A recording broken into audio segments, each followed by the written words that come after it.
This is when to go home.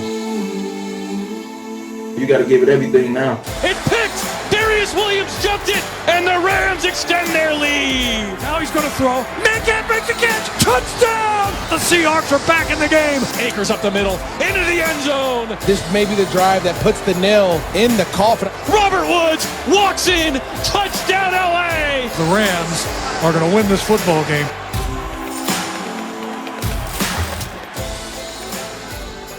I'm not going to lie. Once I knew my Giants had no shot, I was kind of rooting for Seattle to be in the Super Bowl, but that is clearly not the case. Look who's here, my guy from the University of Connecticut. There he is. What's Dan up? Orlovsky. Hi, Dan. What's up, puppies? What's up?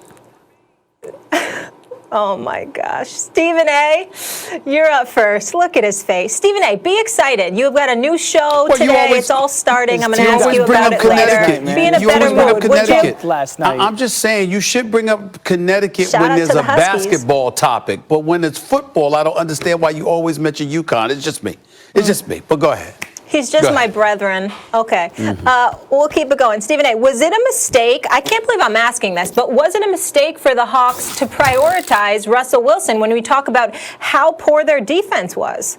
Believe it or not, I'm going to say yes. And that's not an indictment, Dan and Max, against Russell Wilson. We know that he's a stud and he's a star, even though he did not look that way Saturday. Obviously got sacked 5 times. They were pressuring him a lot. He helped the situation because I thought he was holding on to the ball a little bit too much, helping the collapse, to have the pocket collapse against him. I thought that Pete Carroll's game plan was relatively too conservative. He threw the ball 27 times. He ran the ball 25 times, even though Chris Carson was decent. The bottom line is he was no Sam Akers. Sam Akers was balling Saturday. I mean, he was a man amongst boys running a football for L.A., considering what happened to Wolford and obviously Jared Goff coming in there with the broken thumb just 13 days removed from surgery and still being able to perform the way that he did. He wasn't stellar by any stretch of the imagination, but the bottom line is he did what he needed to do. But it was about L.A.'s defense, and it was about 2 things that really stood out in my mind. Take away the touchdown, 51-yard touchdown pass to DK Metcalf on a broken play. He had 4 receptions for just 45 yards.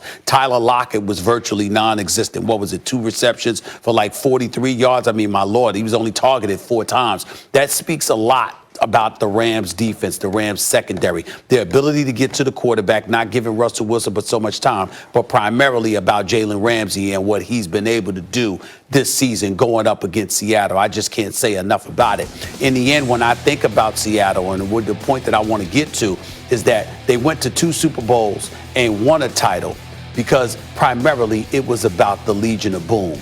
The Super Bowl that they lost was when they decided to put the ball in the hands of Russell Wilson and throw a pass instead that got intercepted, obviously, instead of giving the ball to beast mode Marshawn Lynch at the half-yard line when this dude had been running roughshod and doing his thing in the second half of that particular Super Bowl. So I look at it from the standpoint that the mystique of the Seattle Seahawks has been lost along the way over the last few years. He's great, sure, but in the end, it's about defense. Let the defense lead the way. And since they've prioritized Russell Wilson, that hasn't been the case. We know he's great, but the team hasn't been great because of it. I totally disagree.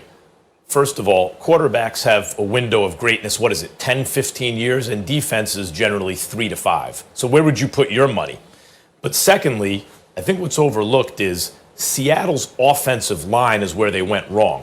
Remember the Max Unger trade? They trade their excellent first-round pick center on the offensive line for Jimmy Graham. They thought they were helping, I guess, Russell Wilson that way. It didn't turn out that way. And then for years were arrogant about the O-line, thinking you don't really have to devote resources there. That only turned around recently. But that was really the issue. I understand emphasizing your franchise quarterback who you're going to have to pay $100 million to when his rookie deal is up over a defense that's likely going to age out of their prime much more quickly. But the kind of arrogance Seattle had relying on Russell Wilson without really protecting him for years, I think is where they went wrong. I think in the playoff game we just saw, they were asking once again, Russell Wilson, be Superman. And when he turned out to just be Clark Kent on that night, they can't win. Yeah, Max, you started to go down the right path. Listen, this is not Russell Wilson is the problem with the Seattle Seahawks. What happened in Seattle was they won when Russell was cheap, okay? That's what great organizations take advantage of. When you decide to pay a great player, which Russell Wilson is, in which Seattle should have done, you have to hit on your draft. Name the last time Seattle hit on their first-round pick. It's like 10 years ago. That's what has caught up to this organization. They haven't hit on their first picks. Look at the teams that are left in the NFC when it comes to the playoff race. Green Bay, you have to go back 2 years. They hit on Jair Alexander. Tampa Bay, they hit on Tristan Wirfs. The Los Angeles Rams traded away a pick for Jalen Ramsey. That's a hit. The New Orleans Saints have hit on back-to-back first-round picks. The Seattle Seahawks, once they paid Russell, stopped drafting well early in the first round. They've had some second-round picks that have been good. Obviously, Lockett, DK, Jerron Reed. But they haven't drafted well. That's been the big problem with this organization is Russell has kept them here because he's such a great player. They had to pay him. But their drafting has dropped them down to here.